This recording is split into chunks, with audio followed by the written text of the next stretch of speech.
नेपाल दर्पणमा साथी भोजेन्द्र बस्नेतसँगै मदन पौड्यालको नमस्कार। नेपाल दर्पण उज्यालो रेडियो नेटवर्क काठमाडौँमा 90 मेगाहर्जसँगै देशभरिका विभिन्न एफएम स्टेशनहरूबाट तथा मोबाइल एप्लिकेशन र अनलाइनबाट संसारभर एकसाथ प्रसारण भइरहेको छ। नेपाल दर्पण सुरु गरौं मुख्य खबरका शीर्षकहरूबाट। संसद पुनर्स्थापनाले अराजकता र अस्थिरता निम्ताउने महान्यायाधिवक्ता बडालको तर्क, ताजा जनादेशमा जानु उपयुक्त हुने जिकिर। भारतसँग सीमा जोडिएका प्रदेश नम्बर 2 का 849वटा सीमा स्तम्भ हराए, समस्या समाधानका लागि केन्द्र सरकारले नै पहल गर्नुपर्नेमा स्थानीय जनप्रतिनिधिको जोड। विदेशबाट कोरोनाको खोप लगाएर आउनेहरू सिधै घर जान पाउने, विदेश जानेहरूका लागि खोप अभावले निर्णय गर्न नसकेको स्वास्थ्य मन्त्रालयको भनाई। पछिल्लो समय प्राथमिकतामा हामीले राखेर गर्नुपर्ने वर्गहरूमध्ये उहाँहरू पनि पर्नुहुन्छ, तर हामीलाई अलिकति समस्या भनेको खोपकै छ। चीनले निर्माण गरेको विश्वकै दोस्रो ठूलो जलविद्युत आयोजनाको परीक्षण उत्पादन सुरु, वार्षिक 2 करोड टन कोइलाको खपत घटाउने। र शहीद स्मारक ए डिभिजन लिग आउँदो असोज 3 गतेदेखि सुरु हुने। युरोकप फुटबलमा आज स्पेन र क्रोएसिया तथा फ्रान्स र स्विजरल्यान्ड खेल्दै। उज्यालो रेडियो नेटवर्कबाट प्रसारण भइरहेको नेपाल दर्पणमा अब सुनौ पूरा खबर। संसद विघटन सम्बन्धी संवैधानिक इजलासमा जारी बहसमा आज महान्यायाधिवक्ता रमेश बडालले बहस गर्नुभएको छ। सर्वोच्चको संवैधानिक इजलासमा आज सरकारका कानुनी सल्लाहकार महान्यायाधिवक्ता बडालले 3 घण्टा लामो बहस गर्नुभयो। उहाँले संसद पुनर्स्थापनाले देश अस्थिरतातर्फ धकेलिने बताउनुभयो। बडालले ताजा जनादेशमा जानु उपयुक्त हुने उल्लेख गर्दै अहिलेको संसद विघटन प्रधानमन्त्री केपी शर्मा ओलीले नगरेको जिकिर गर्नुभयो। संसद विघटन संसदबाट सरकार बन्न नसकेपछि धारा 76 को 7 अनुसार बाध्यात्मक रूपमा भएको उहाँको तर्क थियो। महान्यायाधिवक्ता बडालले एक दलबाट निर्वाचित सांसदले विपक्षी दलको नेतालाई प्रधानमन्त्री बनाउन जाने र त्यसलाई कार्यान्वयन गर्न अदालत आउनु गलत भएको समेत तर्क गर्नुभयो। साथै प्रतिनिधि सभा विघटन विरुद्ध रिट निवेदकका कानून व्यवसायी संविधान नहेरी बहस गर्न आएको बडालको आरोप छ। महान्यायाधिवक्ता बडालले रिट नै संविधान सम्मत तरिकाले नआएको भन्दै राष्ट्रपति र प्रधानमन्त्री बारे प्रश्न गरिरहँदा रिट सही बाटोबाट आयो कि आएन भन्नेतर्फ इजलासले बोल्नुपर्ने तर्क गर्नुभयो। बहस भोलि पनि निरन्तर रहनेछ। सरकारी पक्षबाट पूर्व महान्यायाधिवक्ता द्वय सुशील पन्त र अग्नि खरेलले पनि बहस गर्नुहुनेछ। बहसका लागि सरकारी पक्षलाई 15 घण्टा समय दिइएको छ। रिट निवेदकका तर्फबाट प्रारम्भिक बहस हिजो सकिएपछि आजदेखि सरकारी अर्थात् रिटको विपक्षी तर्फबाट बहस थालिएको हो। गएको जेठ 7 गते मन्त्री परिषदको सिफारिसमा राष्ट्रपति विद्यादेवी भण्डारीले प्रतिनिधि सभा विघटन गरेपछि सर्वोच्च अदालतमा 30 वटा रिट परेका छन्। यी रिट माथि गएको असार 9 गतेदेखि निरन्तर बहस हुँदै आएको छ। प्रधानमन्त्री केपी शर्मा ओलीले अहिलेको राजनीतिमा स्वार्थको किनबेचको महत्त्व बढी हुन थालेको टिप्पणी गर्नुभएको छ। नेकपा एमालेका तत्कालीन महासचिव मदन भण्डारीको 70औं जन्म जयन्तीका अवसरमा आज मदन भण्डारी फाउन्डेसनले बालुवाटारमा आयोजना गरेको कार्यक्रममा नेकपा एमालेका अध्यक्ष समेत रहेका प्रधानमन्त्री ओलीले भण्डारीले राजनीतिक स्वार्थको व्यापार नगरी सिद्धान्तको पक्षपोषण गरेको, तर अहिले राजनीतिमा स्वार्थको किनबेच हुन थालेको बताउनुभयो। उहाँले आफू मदन भण्डारीको जनताको बहुदलीय जनवादको विचारको आधारलाई सम्मान गर्दै अघि बढ्ने प्रतिबद्धता समेत व्यक्त गर्नुभयो। निहित स्वार्थका लागि आफ्नै पार्टीका अध्यक्ष र प्रधानमन्त्री विरुद्ध हस्ताक्षर गर्दै विपक्षी दलका नेतालाई प्रधानमन्त्री बनाउन मुद्दा मामिलामा धाउनेहरूले लोकतन्त्र र स्थिरतालाई खतरामा पार्ने काम गरेको उहाँको आरोप छ। कार्यक्रममा प्रधानमन्त्री ओलीले कोरोना महामारीमा अग्रमोर्चामा रहेर सेवा गर्ने 2 स्वास्थ्य कर्मीलाई 2077 सालको मदन भण्डारी राष्ट्रिय पुरस्कार प्रदान गर्नुभयो। भेरी अस्पतालको आइसियुमा कार्यरत कालीकोटकी स्टाफ नर्स सुनिता सहकारी र नेपाल एम्बुलेन्स सर्भिस काठमाडौँमा कार्यरत एम्बुलेन्स चालक बम बहादुर गुरुङले जनही 1 लाख रुपियाँको पुरस्कार पाउनु भएको छ। यस्तै नेकपा एमालेका तत्कालीन महासचिव भण्डारीको जन्म जयन्तीको अवसरमा नेकपा एमालेका नेता माधव कुमार नेपालले कम्युनिस्ट पार्टीलाई एकीकृत बनाउन अपिल गर्नुभएको छ। नेता नेपालले भण्डारीको नेतृत्वमा अन्तर्राष्ट्रिय कम्युनिस्ट आन्दोलन समेतको अनुभवका आधारमा मार्क्सवादको सृजनात्मक प्रयोग र विकासको नयाँ आधार निर्माण गरेको स्मरण गर्नुभएको छ। भण्डारीको जन्म 2009 साल असार 14 गते ताप्लेजुङको ढुङ्गे साँगुमा भएको थियो। कम्युनिस्ट आन्दोलनको लोकतान्त्रिकरणका लागि जनताको बहुदलीय जनवाद जबजको सिद्धान्त प्रतिपादन गरी लोकप्रिय भएका भण्डारीको 2050 साल जेठ 3 गते दासढुङ्गा दुर्घटनामा निधन भएको थियो। नेपाली कांग्रेसका सभापति शेरबहादुर देउवाले राष्ट्रपति विद्यादेवी भण्डारीले राष्ट्रपति पदको गरिमालाई नै समाप्त पारेको आरोप लगाउनु भएको छ। विपक्षी गठबन्धनले बुद्धिजीवीसँग गरेको अन्तर्क्रियामा उहाँले संविधानले दिएको राष्ट्रपतिको पदीय जिम्मेवारी र कर्तव्य पूरा नगरेर राष्ट्रपति भण्डारीले पदीय गरिमालाई नै समाप्त पारेको टिप्पणी गर्नुभएको हो। यस्तै कार्यक्रममा नेकपा माओवादी केन्द्रका अध्यक्ष पुष्पकमल दाहाल प्रचण्डले प्रधानमन्त्री केपी शर्मा ओलीले सत्तामा टिकिरहन अझै पनि षड्यन्त्रका गोटी चाल्न सक्ने खतरा कायमै रहेको बताउनु भएको छ। विपक्षी गठबन्धनले बुद्धिजीवीसँग गरेको अन्तर्क्रियामा अध्यक्ष प्रचण्डले अदालतको निर्णयमाथि प्रभाव पार्ने षड्यन्त्रमा प्रधानमन्त्री ओली लागेको आरोप समेत लगाउनुभयो। प्रदेश नम्बर 2 को भारतसँग जोडिएको सीमा क्षेत्रमा रहेका 849वटा सीमा स्तम्भ हराएका छन्। प्रदेश 2 को पूर्वको सप्तरी गोबरगाडादेखि पश्चिमको पर्साठोरीसम्म 464 किलोमिटर क्षेत्रमा रहेका 4027 सीमा स्तम्भमध्ये 849वटा हराएका हुन्। 4027 सीमा स्तम्भमध्ये 2064 सीमा स्तम्भ मात्रै यथावत रहेका छन्। 704वटा मर्मत गर्नुपर्ने, 319वटा पूर्ण रूपमा निर्माण गर्नुपर्ने, 91वटा सीमा स्तम्भ खोलाले बगाएको र 849 सीमा स्तम्भ हराएको सशस्त्र प्रहरी बल छिन्नमस्ता बहिनी प्रदेश नम्बर 2 बर्दिवासले जनाएको छ। भारतीय पक्षले नेपाल भारतको 10 गजा क्षेत्रमा घर टहरा बनाएर बसोबास गर्ने र गाईगोरु बाँध्ने गरेको र सीमा स्तम्भ नहुँदा समस्या हुने गरेको सशस्त्र प्रहरी नायब महानिरीक्षक चन्द्रप्रकाश गौतमले बताउनुभयो। प्रदेश 2 का कतिपय सीमा क्षेत्रमा 10 गजा क्षेत्र मिचेर भारतीय नागरिकहरूले खेतीपाती गरेका, घर टहरा बनाएर गाईगोठ बनाएका र बसोबास गरिरहेका छन्। ती क्षेत्रका स्थानीय जनप्रतिनिधिहरूले केन्द्र सरकारले नै सीमा स्तम्भबारे निर्णय लिएर समस्या समाधान गर्नुपर्नेमा जोड दिएका छन्। सुदूरपश्चिम प्रदेश सरकारको आउँदो आर्थिक वर्षको बजेट पारित भएको छ। प्रदेश सरकारले असार 1 गते प्रदेश सभामा प्रस्तुत गरेको बजेट बहुमतले पारित गरेको हो। आउँदो आर्थिक वर्षको लागि सुदूरपश्चिम प्रदेश सरकारले 30 अर्ब 33 करोड रुपियाँ बराबरको बजेट ल्याएको छ। बजेटलाई नेकपा एमालेको माधव नेपाल समूहले पनि साथ दिएको छ। काठमाडौँ उपत्यकामा भोलिदेखि सार्वजनिक यातायात सञ्चालन हुने भएको छ। काठमाडौँ, ललितपुर र भक्तपुरका प्रमुख जिल्ला अधिकारीहरूको आज बिहान बसेको बैठकले भोलिदेखि 25 सिटभन्दा ठूला सार्वजनिक गाडीलाई जोर बिजोर नम्बरका आधारमा सञ्चालन गर्न दिने निर्णय गरेको हो। सिट क्षमताभन्दा धेरैको संख्यामा यात्रु नराख्ने र स्वास्थ्य मापदण्डको पूर्ण पालना गर्ने गरी ठूला गाडी चलाउन दिने निर्णय भएको ललितपुरका प्रमुख जिल्ला अधिकारी ढुण्डी प्रसाद निरौलाले जानकारी दिनुभयो। सार्वजनिक गाडी बिहान 6 बजेदेखि बेलुका 7 बजेसम्म मात्रै सञ्चालन गर्न पाइनेछ। अघिल्लो हप्ता जोर बिजोरका आधारमा निजी कार, जीप, भ्यानमा बढीमा 4 जना र ट्याक्सीमा 3 जना राखेर सञ्चालन गर्न दिने निर्णय भएको थियो। 2 पाङ्ग्रे मोटरसाइकल, स्कुटर पनि जोर बिजोर चल्दै आएका छन्। त्यसैगरी खाद्यान्न, दूध तथा दुग्धजन्य पदार्थ, फलफूल, तरकारी, माछा मासु, पूजा सामग्रीका पसल, खेलकुद सामग्री, स्टेसनरी, पुस्तक पसल बेलुका 6 बजेसम्म सञ्चालन गर्न पाइने भएको छ। त्यस्तै डिपार्टमेन्टल स्टोर्स, कपडा, जुत्ता, fancy, cosmetic, sari, gift item, tailoring, सुन पसल, भाँडा, भान्साजन्य, विद्युतीय घरायसी सामग्री, अटोमोबाइल सोरुम, अटोमोबाइल पार्ट्स पसल, इलेक्ट्रोनिक पसल, निर्माणजन्य सामग्रीको पसल लगायतका पसल भने बिहान 11 बजेदेखि बेलुका 6 बजेसम्म मात्रै सञ्चालन गर्न सकिनेछ। यससँगै यी पसलहरूलाई बार तोकिएको थियो। सभा सम्मेलन, गोष्ठी, सिनेमा हल, चिडियाखाना लगायत भिडभाड हुने क्षेत्र भने खुल्ला गरिएको छैन। थपिएको निषेधाज्ञा आउँदो 21 गतेसम्म लागू हुनेछ।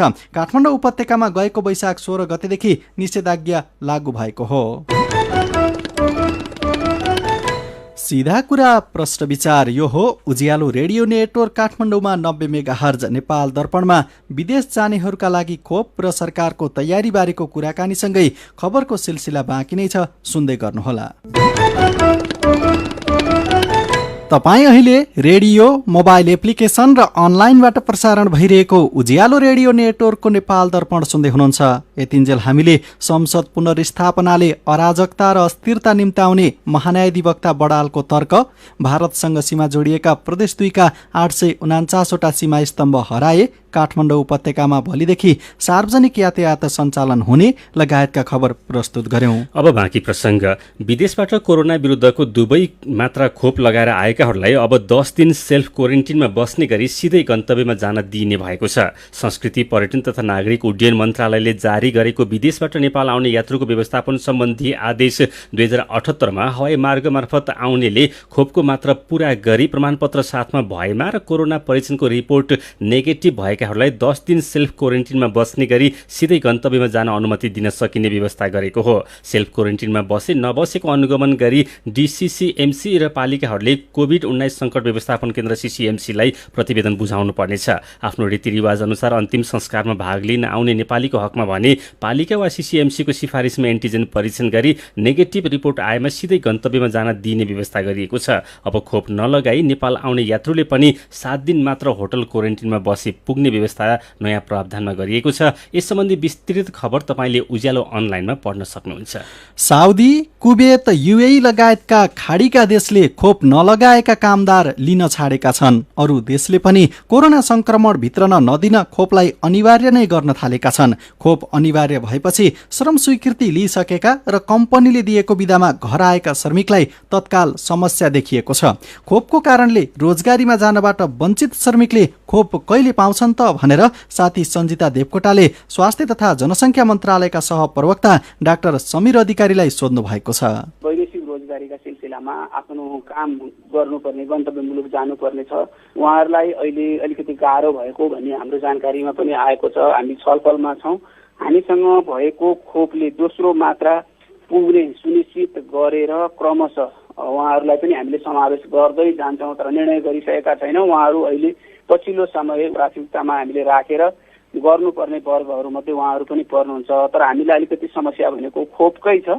हामीसँग विद्यमान रूपमा रहेको खोपले दोस्रो मात्राको प्रतीक्षामा रहनुभएको व्यक्तिहरूलाई कति पुग्छ र त्यसबाट रहेको खोपले 2 मात्रा पुग्ने गरी कुन वर्गलाई लगाउन सकिन्छ, प्राथमिकतामा राखिएका वर्गहरूमध्ये कुन वर्गलाई पुग्छ, जुन वर्गलाई पहिचान गर्न नि सजिलो होस्, खोप व्यवस्थापन गर्न पनि सजिलो होस् भन्ने दृष्टिकोणले हामी छलफलमा छौँ। अर्को कुरा, हामीले अलिक ठुलो मात्रामा खोप ल्याउने गरी तयारी गरिरहेको हुनाले हामीसँग खोप प्राप्त हुने बित्तिकै उहाँहरू सबैलाई हामीले समेट्न सक्ने गरी हाम्रो योजना पनि छ। अहिले नै तत्कालै अब केही समयभित्रै वैदेशिक रोजगारीमा गन्तव्यमा नपुग्दाखेरि चाहिँ रोजगारी गुम्ने खतरा भएका, खोपकै कारण चाहिँ जान नपाउने यदि त्यस्ता कोही हुनुहुन्छ भनेदेखि उहाँहरूको लागि तत्कालीन कुनै व्यवस्था चाहिँ गर्न सकिएला कि नसकिएला डाक्टर साहब? तत्कालै हामीसँग रहेको खोपले कति पुग्छ भन्ने कुराबाट हेर्नुपर्ने हुन्छ। किनभने हामीसँग दोस्रो मात्रा लगाउने व्यक्तिहरू जो प्रतीक्षामा उनीहरूले पहिलो मात्रा लगाउनु भएको छ उहाँहरूलाई हामीले सुनिश्चित गरेर मात्र थप नयाँ व्यक्तिलाई गर्न सक्ने अवस्था हुन्छ।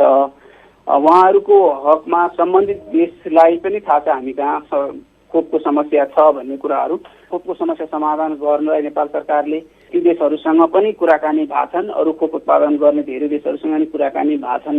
त्यही भएर उहाँहरूलाई त्यति धेरै ठुलो समस्या तत्कालै परिहाल्छ भन्ने जस्तो भयो भने हामीले हेरेर समाधान गर्न सक्छौँ भने अर्को कति व्यक्तिहरू हुनुहुन्छ, कति व्यक्तिहरूलाई लगाउनु पर्छ, कुन जिल्लामा हुनुहुन्छ भन्ने कुराको हामीले लेखाजोखा विश्लेषण गर्दै पनि छौँ।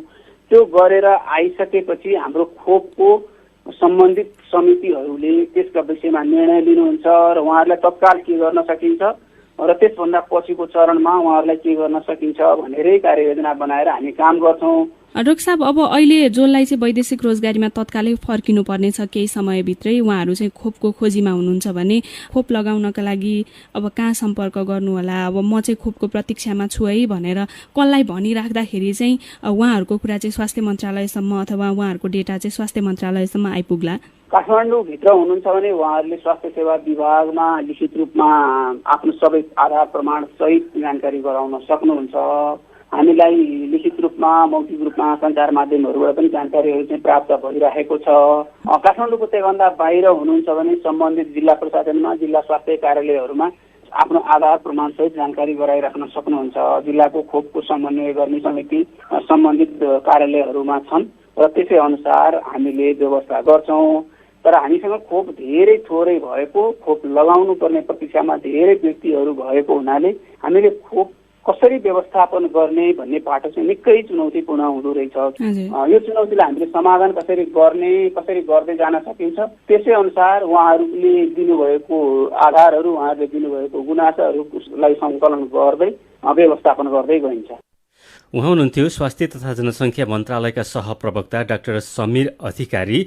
पछिल्लो 24 घण्टामा 2444 जनामा कोरोना संक्रमण पुष्टि भएको छ। 6648 जनाको पीसीआर परीक्षण गर्दा 1509 जना र 4992 जनाको एन्टिजेन परीक्षण गर्दा 935 जना गरी 2444 जनामा कोरोना संक्रमण पुष्टि भएको स्वास्थ्य तथा जनसङ्ख्या मन्त्रालयले जनाएको छ।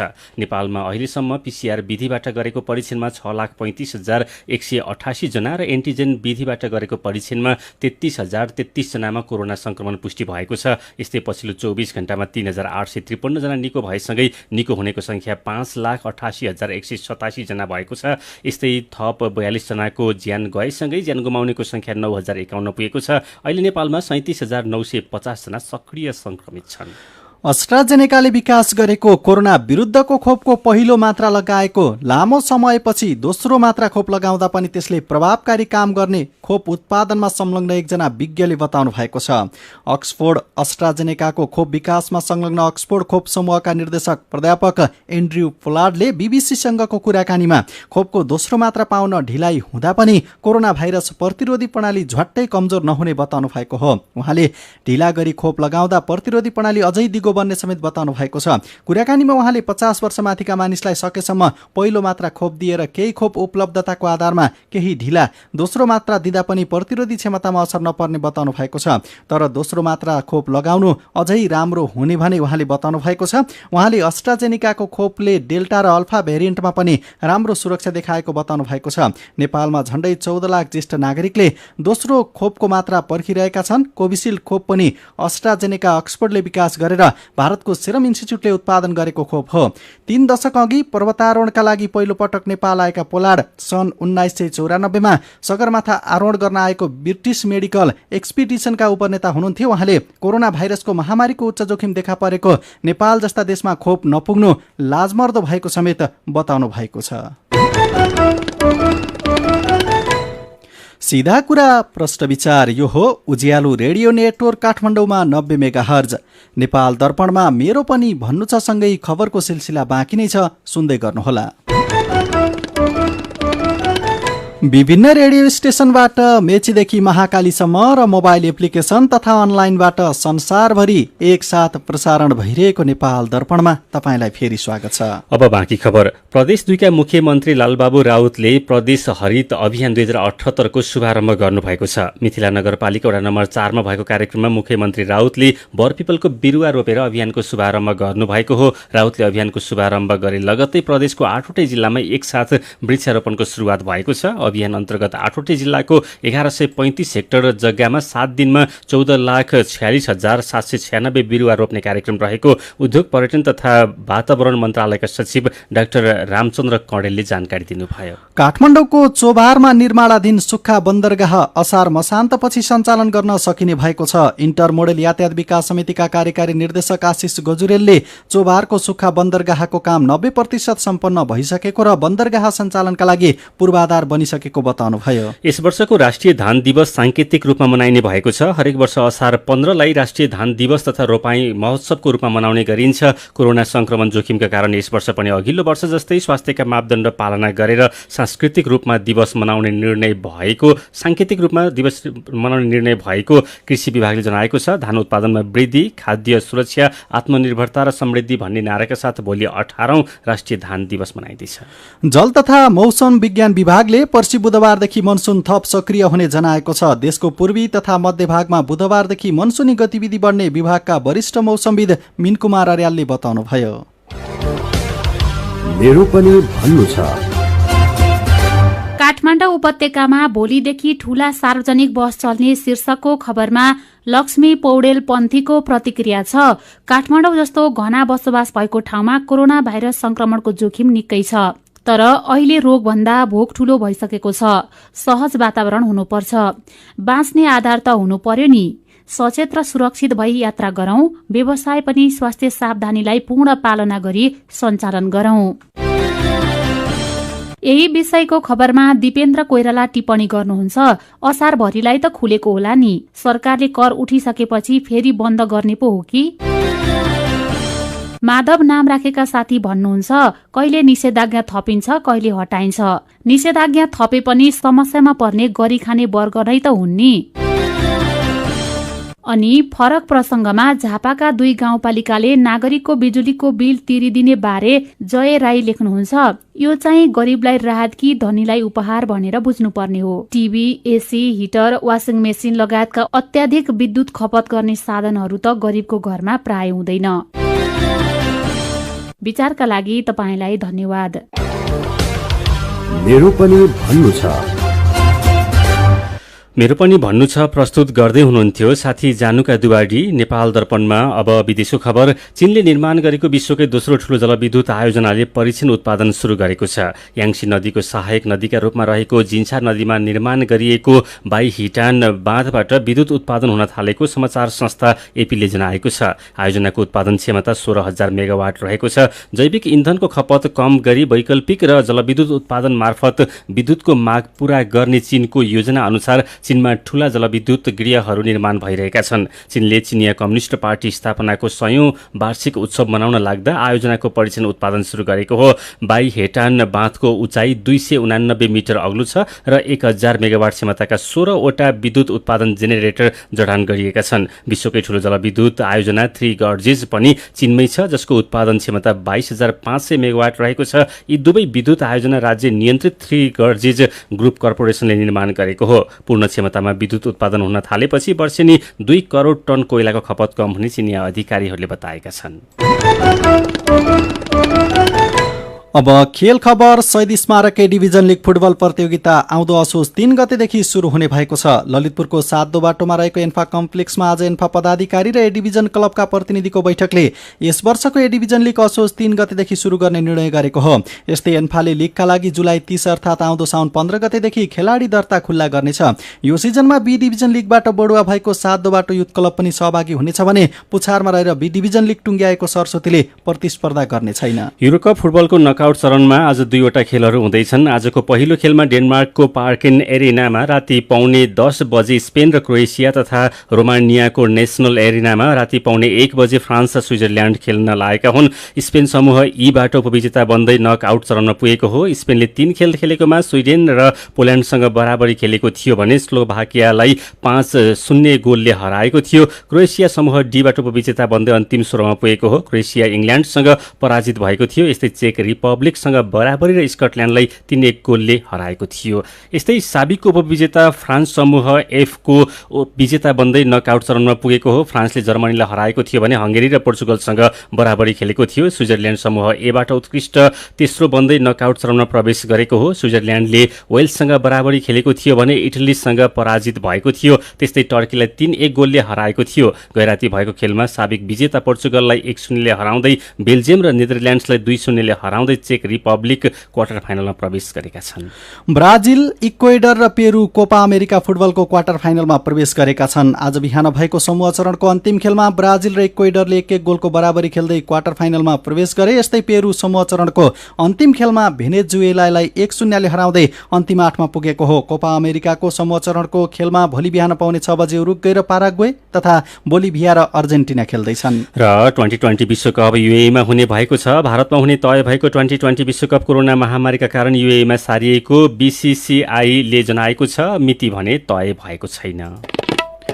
खेल खबरसँगै उज्यालो रेडियो नेटवर्कबाट प्रसारण भइरहेको नेपाल दर्पणको समय सकिने लागेको छ। बिदा हुनुअघि आजका मुख्य खबरका शीर्षकहरू फेरि एकपटक। संसद पुनर्स्थापनाले अराजकता र अस्थिरता निम्त्याउने महान्यायाधिवक्ता बडालको तर्क। ताजा जनादेशमा जानु उपयुक्त हुने जिकिर। भारतसँग सीमा जोडिएका प्रदेश नम्बर 2 का 849 वटा सीमा स्तम्भ हराए। समस्या समाधानका लागि केन्द्र सरकारले नै पहल गर्नुपर्नेमा स्थानीय जनप्रतिनिधिको जोड। विदेशबाट कोरोनाको खोप लगाएर आउनेहरू सिधै घर जान पाउने। विदेश जानेहरूका लागि खोप अभावले निर्णय गर्न नसकेको स्वास्थ्य मन्त्रालयको भनाई। चीनले निर्माण गरेको विश्वकै दोस्रो ठूलो जलविद्युत आयोजनाको परीक्षण उत्पादन सुरु। वार्षिक 2 करोड टन कोइलाको खपत घटाउने। र शहीद स्मारक ए डिभिजन लिग आउँदो असोज 3 गतेदेखि सुरु हुने। युरोकप फुटबलमा आज स्पेन र क्रोएसिया तथा फ्रान्स र स्विजरल्यान्ड खेल्दै। आजको नेपाल दर्पण सकिएको छ। प्रविधिमा साथ दिने साथी प्रवीण श्रेष्ठसँगै हामी भोजेन्द्र बस्नेत र मदन पौड्याल पनि बिदा हुन्छौं। कोरोनाको जोखिम कायमै रहेकाले सुत्नु अघि पनि साबुन पानीले मिच्ची 20 सेकेन्डसम्म हात धुन नबिर्सिनुहोला। नमस्कार।